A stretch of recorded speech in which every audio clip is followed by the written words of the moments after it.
Welcome back to my channel. So if you would like to hear all about where me and little Jolie are at 6 months, nearly 7 months postpartum, then keep on watching.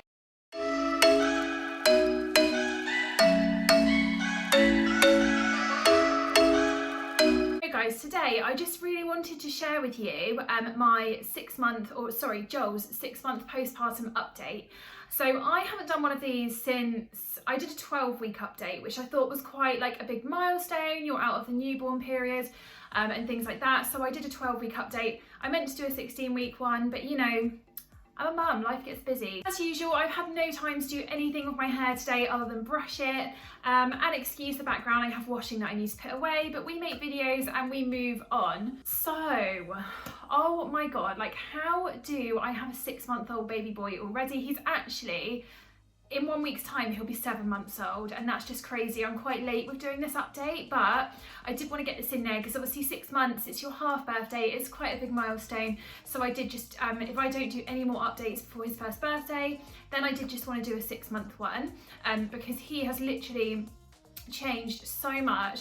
I would say he literally hit the 6-month point just after Christmas, and from that point onwards he's like literally a different baby. So the first thing that is new with Joel, he's got his first 2 little bottom teeth just right at the front. They are literally so cute. So it was about a week ago now, and he was having just a really whingy day. He's not really a whingy baby, he is very, very good. I'm quite lucky with him, but he was just having a really whingy day, and I just thought, well, he's going through leap 5, so it's probably just that. But I was getting really frustrated with it, not at him, but I was just kind of like, oh, I can't get on with anything today. He just won't let me put him down. And then later on that evening, he wouldn't take his 4 o'clock bottle. So I don't know what it was, but I just thought I'd put my finger along his gum and just check, because he had been very rosy cheeked, and I had felt like a few little lumps in his gum and things like that. So I just checked, and I was so shocked. So one of his little teeth had come through the gum, and then the next day he got the one next to it as well. So they're not like completely all the way up yet. They are poking through the gum, but they've got a little bit higher than they were when they first came through. So yeah, he's got those. Literally, I know some babies do get teeth really early at like 12 weeks, but 8 to 12 weeks is when they first start showing the signs of teething. So they find their hands and they're constantly sucking them, and you're kind of like, oh my God, are they teething early? Don't worry guys, like they're not. 9 times out of 10 your baby isn't going to get teeth till they're at least 6 months old, so don't panic. The next thing that is new with him is he is now sitting up completely unaided. He has now got to the point where I will be happy just to leave him for a few seconds in a room while I just run into another room to grab something, and I'm quite confident that he won't fall over. For the first like few weeks that he was sitting up for longer periods of time, I wouldn't leave him because he would just topple over so easily, but he is literally so strong now. He can sit for like 20 minutes or longer at a time and be absolutely fine. So it's just mental. The change in him since Christmas till now is just crazy. Like I can't believe how quickly these babies actually change.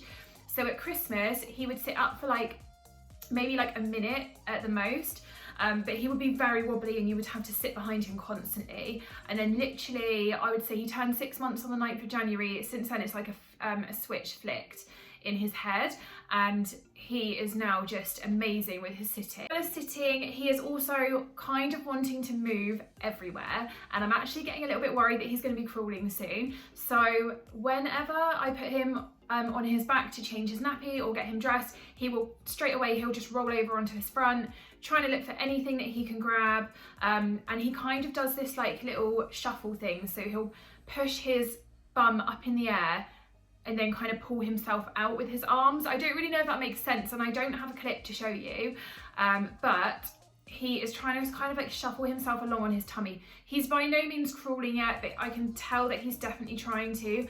And then also his legs are so strong, so he loves being in his jumperoo now because he can kind of stand up in that supported. And whenever I go to put him on my lap, he won't sit on my lap anymore. He'll just automatically put his legs out straight and try and sort of stand up on my lap. He is honestly so strong, and it would not surprise me if he's standing or walking before he's crawling. Like he's not, like I said, he's trying to crawl, but I feel like he is definitely going to be standing before he's crawling, just because he's a lot stronger with his legs and he just seems more keen to stand up at the moment. So this was a very emotional day for me. About, oh my god, it's been nearly 2 weeks now. So today is Friday. It's going to be 2 weeks on Sunday since we moved him into his own room. So I was not ready bang on 6 months to do this, like no way. And the only reason I did it just after 6 months was because my husband was like, come on, let's just try it. I really think that we're disturbing him when we come up to bed at night. And I did agree, like whenever me and Steve would get into bed at like 10:30, 11 o'clock at night, Joel would normally stir. So we just thought, right, we're going to try it in his own room. And the first night I cried so much. So I was giving him his bedtime bottle and I was just crying. I was a mess. And Steve was like, what's wrong with you? And I was like, oh, I don't know. He's just, you know, those newborn days, like you put this crib up and you're so excited for the baby to arrive, and then you literally blink, it just goes like that, and you're packing the crib away again and the baby is going in their own room. And I just, yeah, it was really sad. But honestly guys, like once you get the first night out the way, it is absolutely fine. And he's been sleeping so much better. So he's never been a bad sleeper anyway. He's kind of slept through since about 8 weeks old. And then he went through like a mild 4-month sleep regression, but it wasn't anywhere near as bad as some of the babies that I know, because I talked to the mums on like WhatsApp every day, and I felt so lucky that I wasn't getting up like, you know, like 4, 5, 6 times in the night for him. He's never really been like that since he was tiny. But he would wake up maybe like once or twice, occasionally 3 times in the night, literally just to have his dummy put back in. And there was a couple of nights during the 4-month regression that we had to just give in and feed him. But I knew that he wasn't hungry because he hadn't had any less milk than what he normally has during the day. I think it was just literally a comfort thing. He dropped his night feeds at 8 weeks, and I'm not really about to like give those back to him again because I know that he doesn't need them. So yeah, I mean, anyway, so he came out the 4-month sleep regression, but he still normally wakes just once in the night, literally just for me to put his dummy back in, and then he will go off to sleep again. So the first week that he was in his own room, he stopped doing that altogether. And for this, like the second week that he's been in his room, he has started waking once in the night again. And obviously now he's not next to me, I can't just reach over and put his dummy in, I actually have to get out of bed.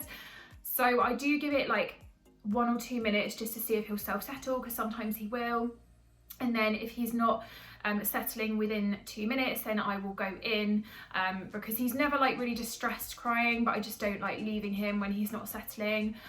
So yeah, then I'll go in, put his dummy in, and he will go back to sleep. So yeah, he goes down at, we start his bath time at 5:30, he goes to bed for 6:30, and then he will sleep through, apart from that one wake up, which is normally about 2, 3 o'clock in the morning, for like a couple of minutes.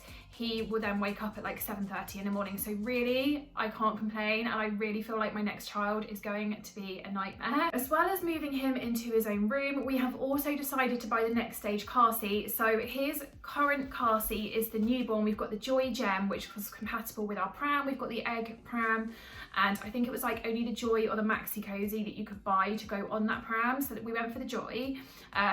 And he now just doesn't look that comfortable in it. I have to kind of like squash him into it, if you know what I mean. We took the newborn insert out ages ago, but he still just doesn't look very comfortable in it, and I just think he'll prefer sitting upright. So we did research into the best car seats to get, and a lot of people recommended the Joy 360 spin. So I really wanted a 360 spin car seat to save my back.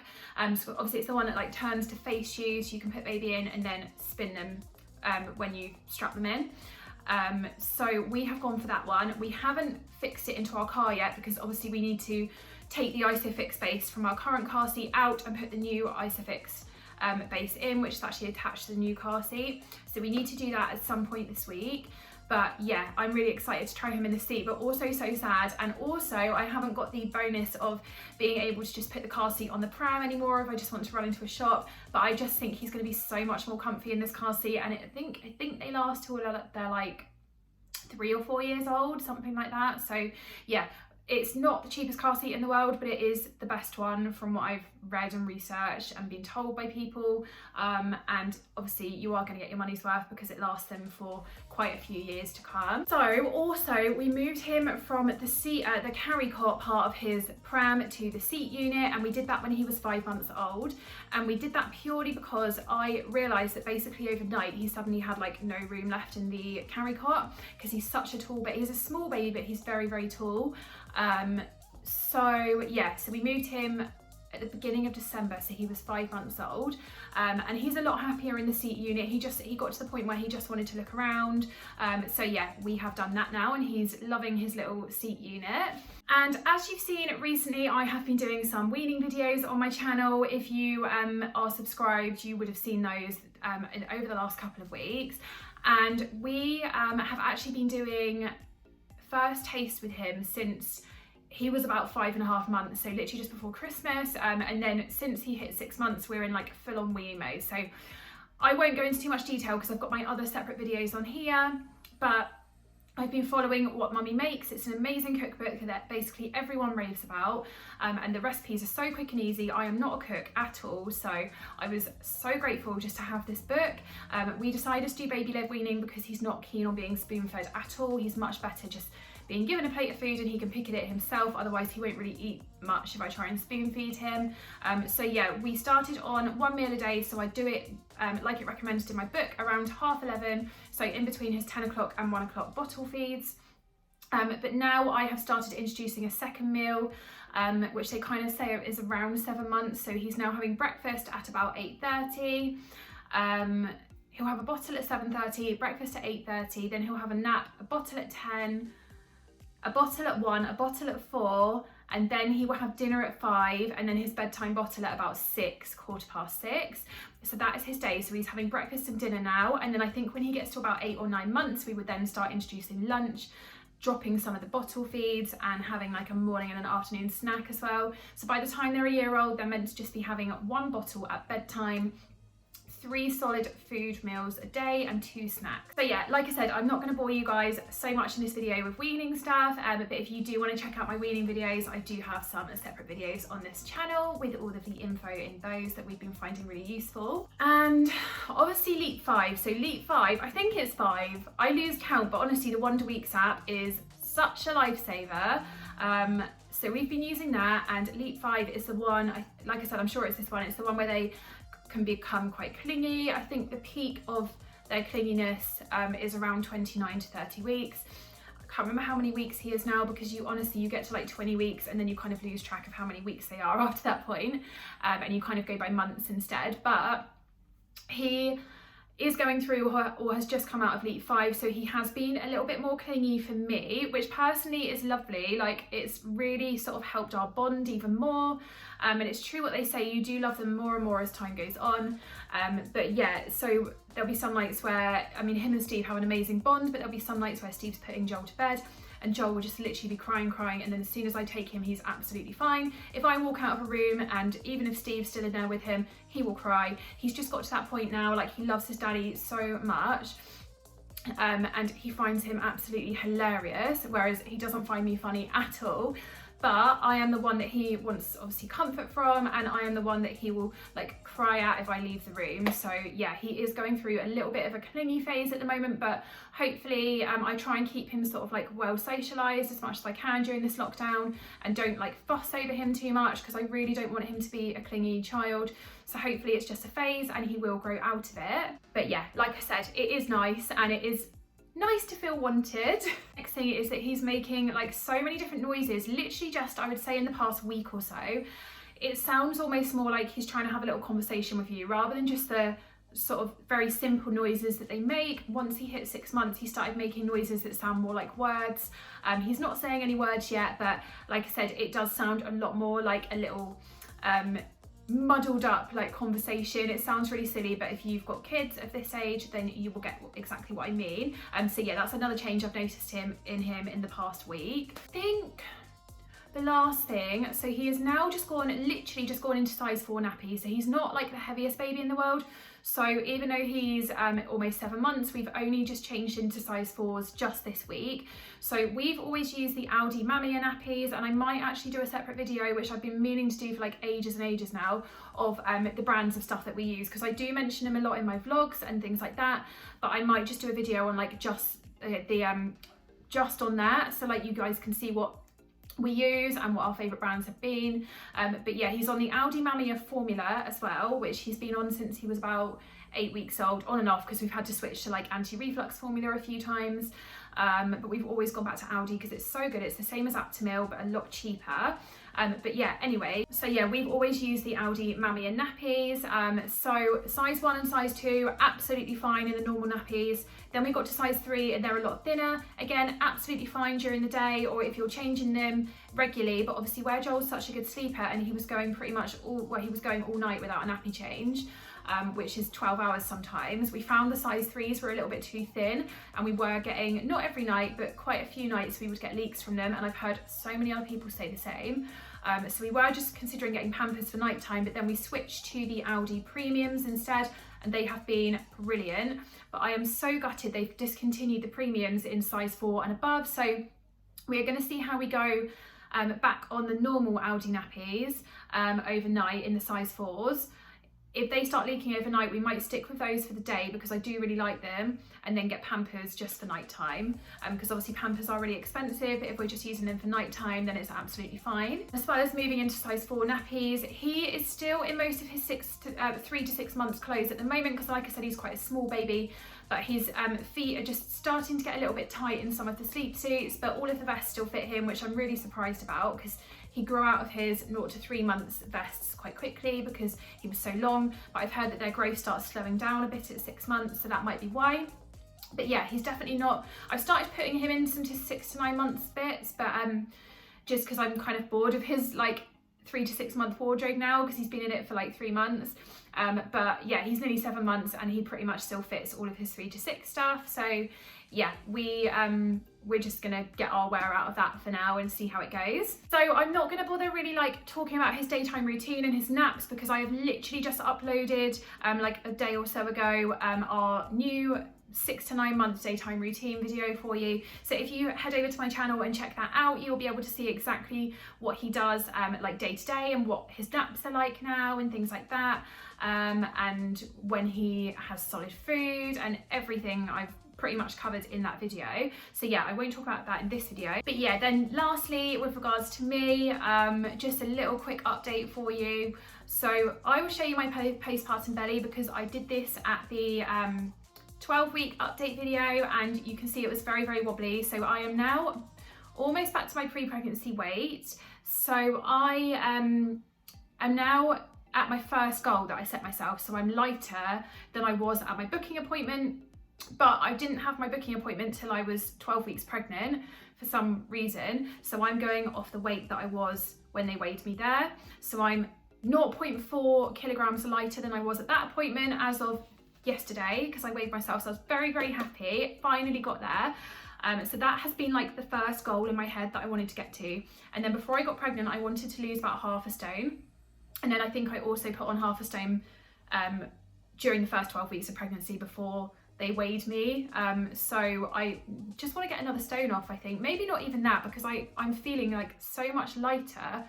But I will show you my belly, and you can probably see there is a little bit of a change in it. So I've been doing a 12-week challenge, my sister's personal trainer. I have been doing workouts. I still very, very much have a mum tum, so don't judge. I'm sure it will make you guys feel better watching this. It's completely normal. Like, I think it's so hard to get rid of loose skin after you have a baby, no matter how many workouts you do. But I am slightly less wobbly than I was in the 12-week update. Nearly 7 month postpartum belly. My love handles, I don't think they're actually as big as this, but my leggings are just really digging in today. I've always had really big hips, so they are still slightly bigger than what they were before I had Joel, but they've always been very big anyway. And yeah, this is basically, so all of my stretch marks on my side have pretty much disappeared. Like I said, considering I've had a baby, I don't think it looks too bad. But yeah, there's a lot of loose skin there, which I didn't have before I had him. but I don't have the stretch marks, so I'm very happy about that.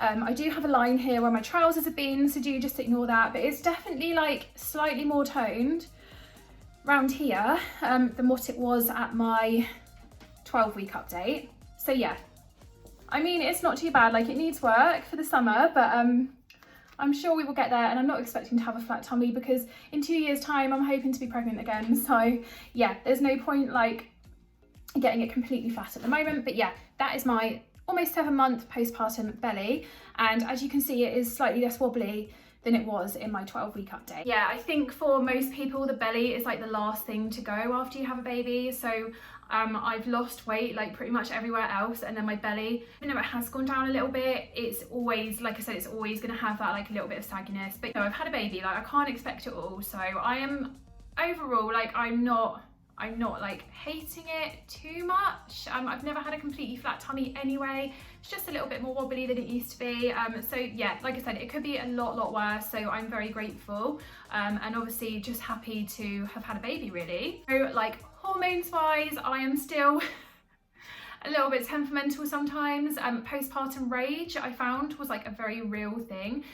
And I think just after Christmas, I was really struggling, and I thought I might have delayed PND just from being alone in labour till I was about 7 centimetres because of COVID, but I think it was literally just because another lockdown got announced, and I was just so sad about it. I really struggled for about a week or two, and then I started seeing friends again because I hadn't seen them for a while over Christmas, like some of my mum friends, and we were talking about it, and it just honestly made me feel so much better. I spoke to my health visitor about it as well, and I don't think I do have PND. I think it's just really hard in lockdown, and I do get the odd day where I feel really sad, but most days I'm okay now. I think it was literally just when that initial lockdown was announced, I was in a very I wasn't in a good place for a week or so. I was just crying all the time. I felt very sad, and I was like, is this delayed onset PND? Because I've heard it can strike any time within the first year of your baby's life. So yeah, but I don't think it is. My health visitor thinks I'm okay. So, and I feel fine. Like day to day, I feel okay in myself. Like I said, I'm just literally a bit sad because of this lockdown, thinking what I could have been doing on this maternity leave and haven't been able to do. But I have done a lot compared to what some people have done. September and October were brilliant. We were doing so much stuff. So yeah, I've just got to think of that and like be grateful. And obviously, like, I'm enjoying the fact that I've been able to get him into a routine because we're in the house quite a lot. So yeah, that is all good. But yeah, the postpartum rage is still there a little bit. Like, I would just find myself getting so angry about stuff. Just the littlest thing, like Steve hanging his towel up in the wrong place, or yeah, things that used to not, I mean, I've never been like a massively chilled person, but I definitely wasn't as angry as I am now. So yeah, if you Google it, guys, postpartum rage really is a thing, and I promise you, that is what I have. I swear to God, that is what I have.